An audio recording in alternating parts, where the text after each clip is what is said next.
Yeah, it says it's starting to record. Yeah, you got a notification? That says I'm recording? Yes. Okay, perfect. Well, hello everyone. Welcome to another edition of 1+1, your place for inconvenient truth-telling and myth-busting. And once again, we are rejoined by one of my new favorite returning champions, and that is the Polish independent journalist, Malgorzata Kulbaczewska Figat, a correspondent and frequent contributor. Well, I mean, she is the co-host and producer of Cross Border Talks and a member of Transform Europe and the Barricade. Transform Europe, which is a pan-European leftist outlet, and the Barricade is a pan-Eastern European anti-news outlet that offers a critical leftist perspective on Eastern European and international affairs. So, Malgorzata, first off, thank you for coming back on the program. Thank you for having me again. And I also just do want to apologize to the audience. I'm still kind of pretty much on vacation mode, and my jet lag and my bizarre, sleeping patterns, they were just, kicking up. So I thought it was a good. So in order to avoid falling asleep during an interview, I thought it was a very good place to, end, our discussion on complicated, Moldovan affairs. And since there was a lot to chew on from that one, I thought it was a very good, time to I thought it was a good call to have a part 2 of this interview. So here we go. So first off, so Malgorzata, thank you so much for coming back on the program. And so let's get into what I want, some of the other, diverse topics I wanted to talk to you about, which is, which starts with this one. Now, you typed up an article recently for Transform Europe, and the title was this: Why Russia's Political Capitalists Went to War and How the War Could End Their Rule. Very interesting. I mean, just the title alone, I think everybody should be reading it, especially since there's a lot of divisions on the left as to what should be the response to, Putin's invasion of Ukraine. So please explain. So please explain this thesis of yours, and if that is the case, any chance for a truly independent grassroots left-wing populist movement being formed of Russia in this wake, and hopefully them also being socially liberal and not white male cis class, reductionists? Okay, so just to clarify, this publication is an interview with Volodymyr Yushchenko, who is a Ukrainian-born but now Germany-based sociologist and researcher on Ukraine, on social movements in Ukraine and Russia, also on the failed revolutions of Ukraine. And in this interview, we are not only discussing the roots of the war, but we are also going back to the Maidans, the Orange Revolution and the Maidan. We are trying to explain why it is so that Ukrainians actually stood up against different governments. They had all the reasons not to like, but in the end, what they got was even worse oligarchical rule. And why it is so that Russia has a very depoliticized, inactive society, and it is ruled by political capitalists or the oligarchy. And on the other hand, Ukraine has a very political, very active society. A lot of people in Ukraine love discussing politics, and yet they are also ruled by oligarchs.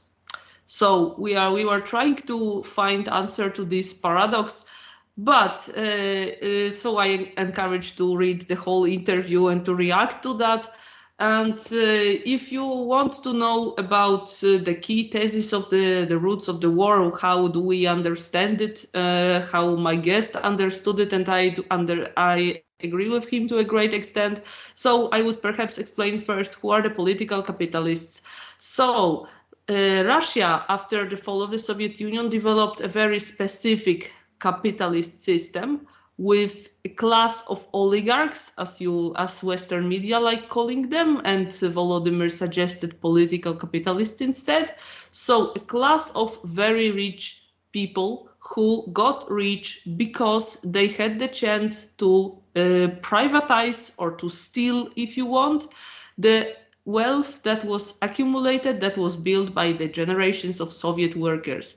The huge industrial companies that used to be owned by the Soviet state went to the hands of these people.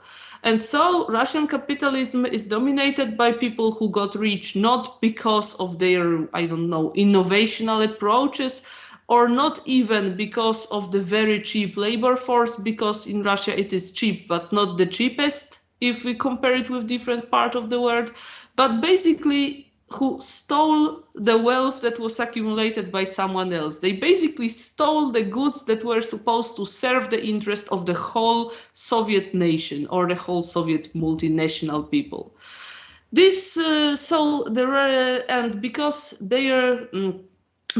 their vision of being a successful capitalist is not really much more than parasiting on the state structure, so the Russian capitalism can be also called kleptocracy, as this guys being on the top of the wealth pyramid, they are staying there because the state is still giving them this chance. They are offered concessions, they are offered tax cuts, they are allowed to run these businesses that they, as I said, stole from the Soviet or for the Russian people, if you want.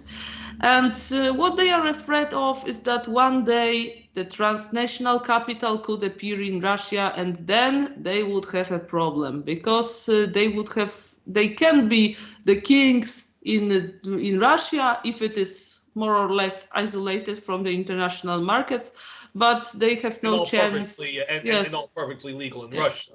Yes, by the way, this applies to a huge extent to Ukrainian oligarchs, which would explain the unwillingness of some of them to join the European common market and the Yanukovych's decision not to sign the association agreement that then led to Maidan. So you can basically see the same mechanism in all the post-Soviet countries where what used to be common and belonged to the state ended up in the hands of the ruthless people who just wanted to profit from this wealth. So, why the Russian capitalists went to war is that basically they felt that the system they existed in was extinguishing its possibilities. There was higher and higher support for a kind of for opposition forces in the young generation as well. There are, as my interlocutor points out in the interview, a lot of people who have never lived in Soviet Union actually started studying Soviet thinkers. They started to be interested in socialism as such.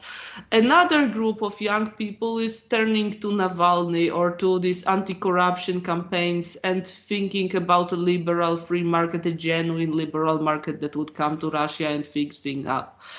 So there was a lot of, unrest in Russia under this, perhaps not seen at the first sight, but really a lot of things happen, threatening to get the situation out of control of the government and the oligarchy. So they decided they could make this attempt to go to war, to first of all to turn the society's attention from these tensions inside the society, and secondly to subjugate another capitalist market to strengthen their position in the future confrontation against the transnational capital.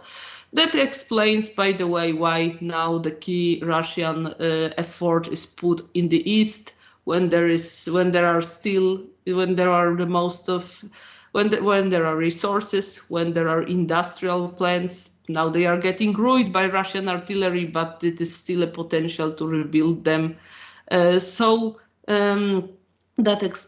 explains why the key focus of Russia is now the east of Ukraine, now when the idea of subjugation the whole country turned out impossible when the first offensive on Kiev failed miserably.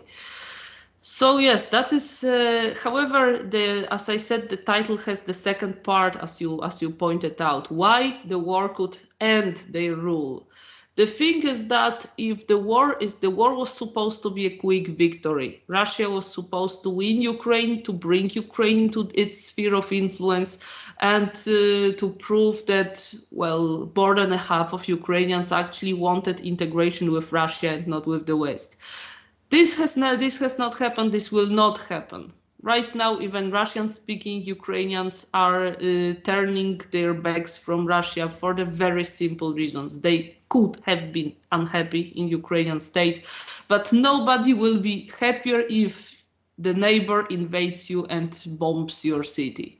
And this is basically what happens. We need to remind here that the biggest mass of the refugees from Ukraine are actually those Russian-speaking men and women, mainly women from the east. Yes, because the most ruined part of Ukraine was Russian-speaking.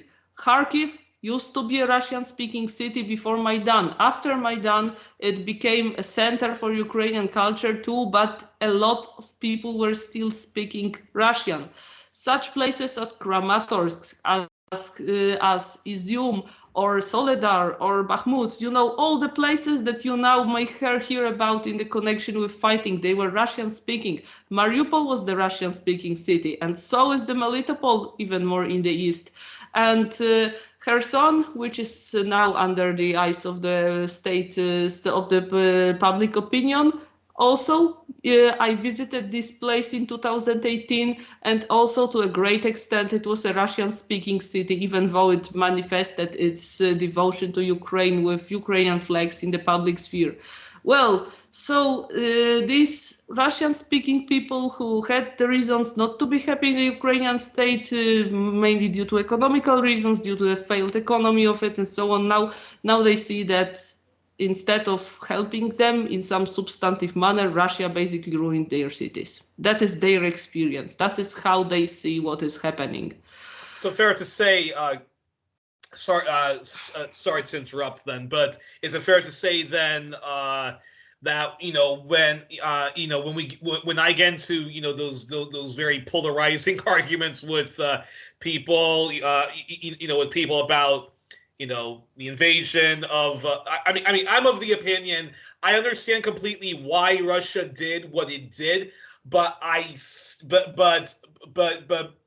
being anti-war, I have to be against the invasion because it's very counterproductive in the end of the day. Very counterproductive in the end of the day, and I just and I don't think like Russia's invasion of Ukraine only inflames the pro-NATO forces, the ethno-nationalist forces in Ukraine, and then you just mentioned all of what you mentioned. Yeah, they're not really winning hearts and minds then amongst even Ukrainians of a Russian-speaking background, right? Yeah.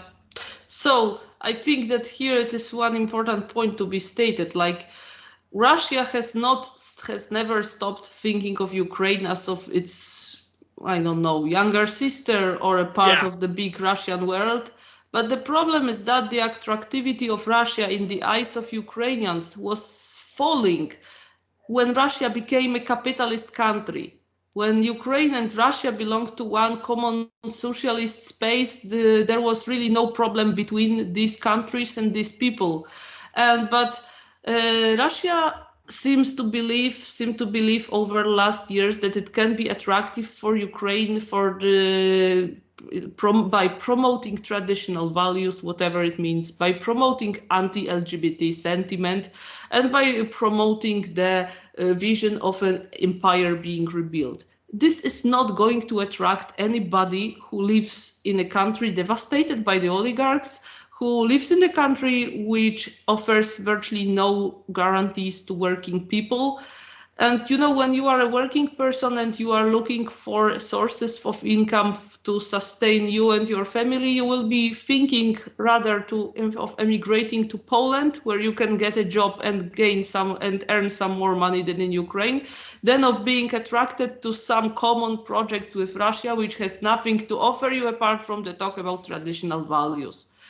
And this is something that Russia never really understood. They keep talking that Ukraine was lured into the West, or they were lured by by imperialists, which some truth to that. which is partially true, because of course the USA have their plans connected to Ukraine. It is obvious, but on the other hand, if you had no own soft power, no serious soft power, and nothing to offer to the Ukrainian working people, then how can you expect that they will be welcoming you when you come with military force? So this is one reflection, and now I could come back to the second half of the title of the interview. Just wanted to explain why Volodymyr Yushchenko and me, we are convinced that that the war may end the Russian system as it is today. There is, of course, the historical parallels are always a tricky thing, because history never repeats itself 100%. But if you look at the history of Russia, you can see that every war in 20th century that did not end in Russia's quick victory always brought about big social turmoil inside Russia. If you see that the failed Russo-Japanese War 1905, it was also supposed to be a quick victory to a great Russian army. It was not. And then we had the revolution inside Russia. The First World War and Russia's failed offensives, Russia's failures on the front actually brought about the huge protest movement inside the soldiers' ranks that was perhaps the key element to the victory of the socialist revolution. Then from the more recent history, there was an Afghan war which contributed to the fall of the Soviet Union. And so the question arises, what happens if Russia is not able to get any substantial gains in Ukraine in a couple of months or more? Because, if you promise to people that Ukrainian fascist government, I use now Putin's phraseology, will be overthrown, and that Ukraine will be denazified or whatever, and if then you retreat from Kiev, if you are stalled in the offensive attempts in the northern Don, or then if you don't do any substantial territorial advances because the war, because the enemy is really defending itself and also is supported by the Western powers, then even if Russia happens to annex Kherson province or the Zaporizhia province, it won't be seen as a huge victory to Russians. And more people will ask themselves why we went to this war, why we killed Ukrainians. Don't forget that there was a huge pro-Ukrainian sentiment in Russian society. I mean, really, a lot of people in Russia believe that Ukrainians in general are our brotherly nation, that there are connections between Russians and Ukrainians. Perhaps they chose the wrong government, or perhaps they went some ununderstandable way for the Russians, but still there was a positive feeling about them. So if it turns out that the living standards in Russia fall due to sanctions and the war brings no decisive victories, you can really expect a lot of different outcomes inside Russia, including a new period of social turmoil. Wow, interesting. And well, we're gonna definitely have to. That is now going to be continued, and we'll definitely have to. Explore that in the future, and it'll be very interesting to see what kinds of events will transpire. But I do want to say something about what you were saying about how Russia has never gone about how Russia still views Ukraine through a very paternalistic, possessive, kind of older brother, and Ukraine's like its little sister. There is a lot of truth to that. In fact, even in Oliver Stone's documentary about Ukraine after the Euromaidan color revolution coup, whatever you want to call it, Oliver Stone working with somebody from Ukraine on the documentary. There is moments in the documentary where he's interviewing the man himself, Putin, and Putin is very, convinced, and Oliver Stone, of course, approaches him in a very Larry King type of journalistic way, which is, you let the person talk and you politely push back against, the person, and to be objective. But Putin very much talks about Ukraine as if Ukraine is going to one day say, we don't want to be an independent country anymore. Actually, we want to be parts of Russia and stuff like that. So, your response to that before I get to the next question. Yes, you can, if you listen to Putin's speech that he pronounced 2 days before the invasion, he basically unfolded what he thought about Ukraine, or what is his vision of Ukraine and Ukrainian statehood. So basically, we could hear, it was, by the way, one of the most awful anti-communist speeches I have ever heard. And yes, to exactly. Everybody, to every leftist harboring any hopes connected to Putin, please listen to it again and think again. So. Just remind people, the guy is fiscally conservative and he's socially conservative. He is no leftist, even though I do agree with him defending Syria and Venezuela and and other countries under the boot of imperialism. Yeah. So, according to Putin, Ukraine is actually an artificial creation of some anti-Russian forces.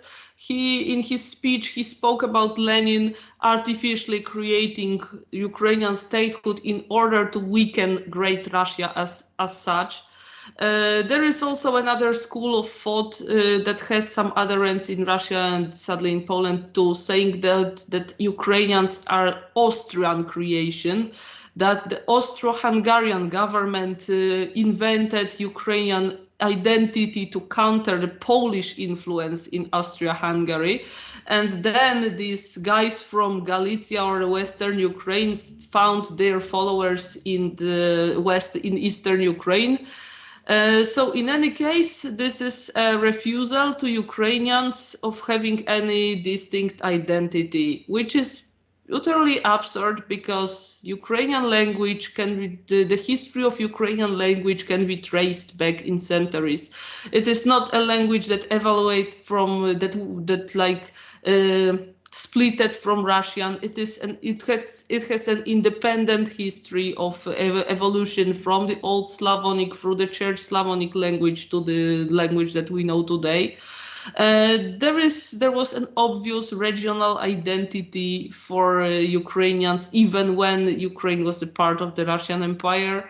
And Ukraine has its poets, its writers, its musicians, everything you need to have a distinct national culture, not to be just a branch of great Russian culture, as Ukrainians want, as Putin likes to say, or Russians prefer to believe. Then secondly, also, if we look at the 1917 revolution and Lenin, of course, it is true that during the period of so-called Koreanization or the national politics of the Bolsheviks in the 20s, a lot of effort was made to promote Ukrainian language in the public sphere, and the state officials and the party officials had to learn Ukrainians had to learn Ukrainian language if they, for example, lived in Ukraine but in a Russian-speaking cities, so they had no chance to learn it earlier. Yes, there was such period when Ukrainian culture was heavily promoted within this common Soviet framework. This period abruptly ended in the 30s. This is a different story, and basically in 1937, during the highest the period of the Great Terror in the Soviet Union, a lot of Ukrainian creators, writers, and so on perished during the Great Terror period. But nevertheless, it is so. What I wanted to say is that it is true that the Bolsheviks promoted Ukrainian language and Ukrainian culture at one moment, but it is nonsense to say that there was no Ukrainian culture earlier to that. There was actually an attempt to set up Ukrainian statehood in 1917, and also there were among the people, even among the Ukrainian Bolsheviks or the Ukrainian social revolutionaries, so the key parties who took part in the revolution of 1917, there was a sense that Ukraine is something else than the Great Russia. Of course, it is the different question is that the borders of Ukraine at that time were defined a little bit differently, because there was a feeling even among Ukrainian national movement in 1917 that what belongs to Ukraine, that Donbass is perhaps not really Ukraine.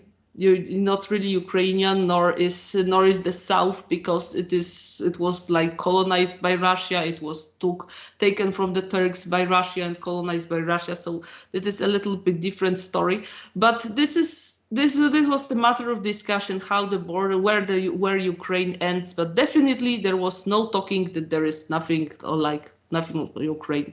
But one more thing, this is history, and this is the history of more than 100 years. Now we are living in 21st century, where Ukrainians have this new experience of their statehood, you can say failed statehood, oligarchical statehood, ineffective statehood, whatever. But definitely there is no will among Ukrainians to join today's Russia as it is.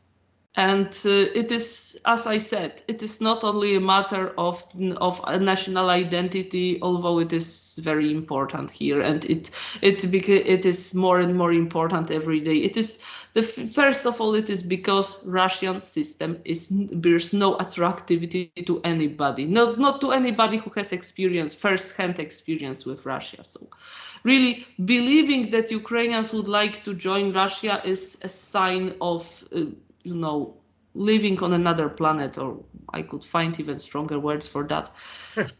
Fascinating, and that's fascinating, and I'm looking forward to exploring that topic again. Been trying to get to Ukrainians. I would love to have two different Ukrainians on the program and having a debate on all the stuff you just mentioned, and where does Ukraine go from here whenever Russia's invasion stops? Because, hey, history is always way more complicated than how the powers to be depicted as.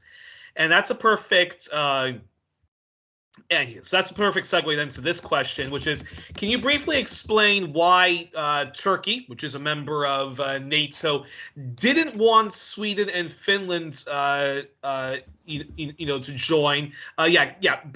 Briefly explain that, and then I have a much more important question to get to, but briefly explain that. Okay, so here I could also send all our viewers to Cross-Border Talks interviews that we recorded on Turkey. Actually, the Turkey topic turned out to be one of the hottest topics among our public. That is why yes, our first interview. I can imagine.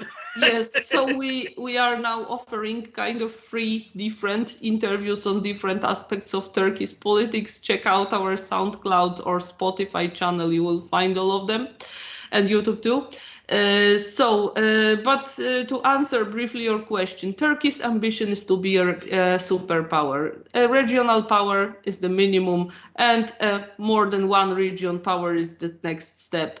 So what does differentiate the empires from different countries is, among others, the thing that they have their independent idea for foreign policy, and they stick to this foreign policy. Turkey's foreign policy includes, among other, good relations with both Russia and Ukraine. How difficult it would not seem for today. And it also includes an absolute negation of Kurdish nationality and Kurdish ambitions of having a statehood. Of Kurdish state, no matter if the Kurdish state should appear in the east of Turkey, which is absolutely unacceptable, nor if it should be more than an autonomous region in any of the neighboring states. This is this absolute denial of Kurdish nationality and statehood. It's one of the key things in Turkish foreign policy. Now, Finland and Sweden. Sorry to interrupt. So hypothetically speaking, if a breakaway, if the Kurdish province of Iraq was to become its own country, or heaven forbid, Syria gets balkanized and and a Kurdish state comes out of the woodwork from a part of Syria. That's just unacceptable for Turkey. Oh, uh-oh. Hold on a moment, folks. We seem to have lost Malgorzata. Malgorzata, there, by any chance? Uh-oh.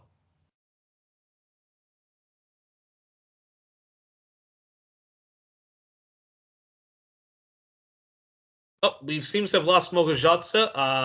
I'm going to just stop the recording and try to call her back. Sorry about this, folks.